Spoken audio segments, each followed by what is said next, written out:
Hi you guys, it's Emerald from emeraldsocialclub.com. I apologize, it's been quite a while since I've done a video. Had some personal problems and things going on. Plus, I had to get a new phone because I record on my iPhone and I had a 16 gigabyte, which of course is terrible for video because you really don't even get the 16. You get something more like 13, and so it was very hard for me to upload and record videos. So in addition to that, some other things going on, but I'm back now. Sorry for the long absence, and hopefully it will not ever be that long I'm away again. For those of you, I'll kind of reintroduce myself since I've been away for a while. For those of you guys who do sew, that's mostly what I do on my channel here, talk about sewing and sewing things. My sewing retreat that is going to be in Weatherford, Texas, March 9th through the 12th is coming up today. I'll actually be recording this video and putting it up today. Tomorrow is actually the last day to pay and register unless you've already made some type of arrangement with me. But that's basically going to be a sewing retreat where we go down and you just have unlimited time to sew. All meals and everything are included, as well as your place to sew. We'll have games, swapping different sewing notions and patterns and such. So if you're interested, go to my website, which is emeraldsocialclub.com, which is SEWCIAL.com. So I will hopefully see you guys there. There's going to be a few of us there. We're going to enjoy, sewing and being social together. So hopefully if you don't get a chance to go this time, this will be an annual sewing retreat. So I will hope to see you in the future. Okay, so on to the purpose of this video. As you see behind me, you see my coat. I know that depending upon where you are, you may still have a little bit of winter left. I had actually originally planned to get this video and the series of it up much earlier, but like I said, some things happened. So I'm actually going to be showing you guys today, just kind of introducing the pattern that I used. And it's actually going to be a 3-part video, so there'll be 2 other parts after this. That'll kind of go into detail more on coat making itself, but today's video is just going to be the pattern and kind of my review of the Quart coat pattern by Pauline. That is the pattern that I used. Here is, maybe kind of hard to see, this is the pattern itself. It is denoted like 3 scissors of difficulty, so I guess that's maybe the most difficult she has. But don't let that scare you. I really think that if you sew it all, if you can construct anything, that you really won't have trouble constructing this. There are some different things that go along with making a coat that aren't actually described in the pattern. I don't know how she would have described them.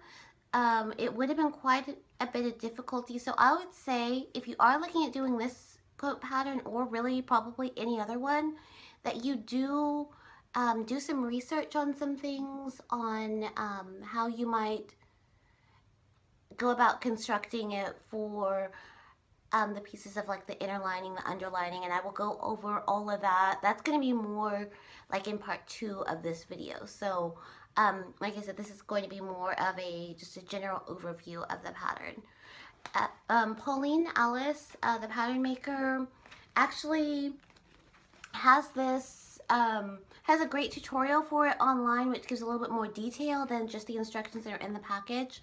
So that's really great too.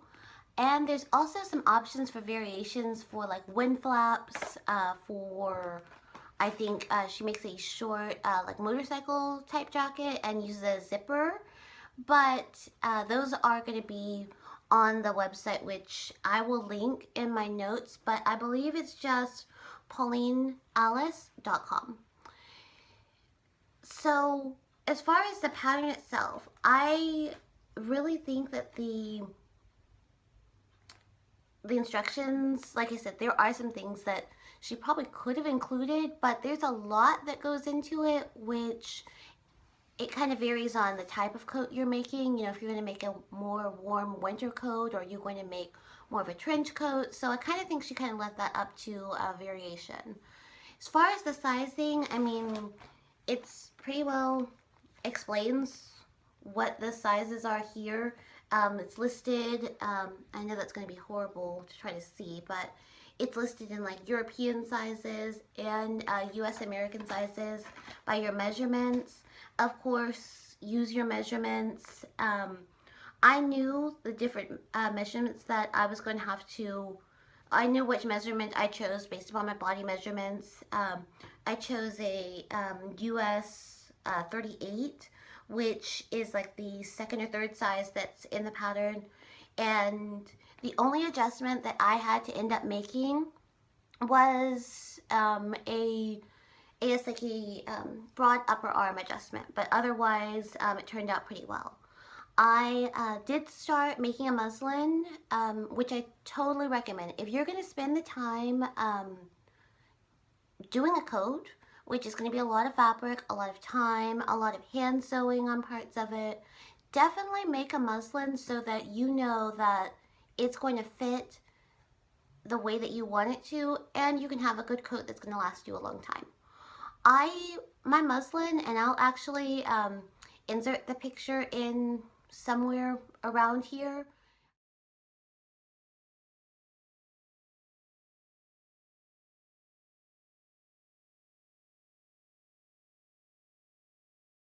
The first muslin or the first coat that I did, it was not supposed to be a full coat, but it was going so well, I went ahead and turned it into a full coat. And everything about it was perfect, except, like I said, the upper arm adjustment. It was a little too tight. You know, if you're going to wear a winter coat, you'll probably be wearing a sweater or something under it. And there would have been no way that it would have been comfortable with a sweater or you know, anything maybe other than like a thin shirt under it. So I ended up and gave that to my best friend. It's lovely when you have a best friend who shares your same fashion sense, even though she doesn't sew. I kind of wish she would, but you know, hey, everybody doesn't, right? So I ended up giving that to her because the coat turned out like far too well not to just go ahead and finish it. I just, you know, initially just planned to do just like a quick, you know, fitting and just see if it fit, and if it didn't, oh well. But it turned out really well. It went along so smoothly. I really enjoyed the process. And coat making is that. It is a process. So don't come into it, you know, thinking, oh, well, I'm going to make this coat today and I'm, you know, going to be done. Pretty much, I would say, probably if you're in the United States and this is like mid-February, if you haven't started it right now, you're probably not going to get a chance to wear it this winter, because it should take you a while because it's actually a whole coat and a whole process to go through. So, you know, if you want to start it, go ahead and maybe do that for the next winter. I mean, winter comes around every year. So definitely take the time to make yourself something that you're going to be really proud of. With mine, this fabric, I actually bought the fabric from Helen Enoch's, which is a store in Oklahoma City. I went to go see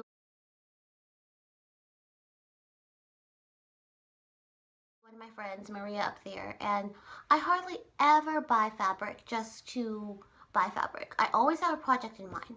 But they had this fabric marked down from like $35 or something a yard down to like 7. So I just bought like 5 or 6 yards of it because I'm like, well, it's a really pretty fabric. At that point in time, I was nowhere near probably ever going to make a coat because I just wasn't there in my sewing level yet. But I had it, and so that's what I used. I think the pattern calls for about 3 yards of fashion fabric, as well as like 2.5 yards, 2 3/4 yards for your lining. So it is quite a bit of fabric. Another reason you want to make a muslin. Um, and then of course you'll have the fabric that you'll need for your interfacing, which of course the interfacing is going to help hold the stiffness and everything like that. The underlining, which also helps for like stabilizing the actual fashion fabric, and then the interlining, which like I said, I'll go into more like on part 2 and 3, but that's going to be the part that you'll want for warmth. And there's a variety of materials you can use depending on what you've got, what you can find in your area, the place in which you live, how warm you actually need the coat to be. It may be totally optional if that's not what you're trying to do, if you're just trying to do something like a trench. But like I said, I'll go more into the types of lining that you'll use later. And then how you put that all together before you're actually even sewing the fashion fabric part of your coat. Um, like I said, I'm going to break that down into 2 more segments of video. It's a lot to put into one video, and I really want to, show you guys or let you know what I did, because if you guys do a coat, I don't want you, it took me a while to kind of figure out the sources and things. Luckily, I had a friend who, she'd actually started making a coat with me. I don't know that she got to finish hers, but she gave me a lot of insight.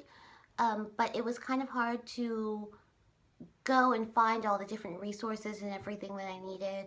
I used some books, I used some online sources, and I will actually be linking those in the videos as well, because I think it's really important to have a central place to find these things, because there's so much information and things online that can really become overwhelming. And really, sometimes online, anybody can put something up online. So having a good, clear, concise place that you can go to know where you can get the best information, that's clear information, that's correct information, is going to save a lot of headache.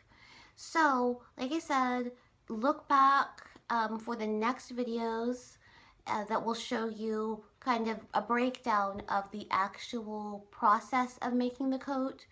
But overall, like I said, this was my first actual coat. I thought it was pretty straightforward to do after I found all my resources, and I love how the coat turned out. I'll actually show you a picture of me wearing the coat somewhere around here. I don't know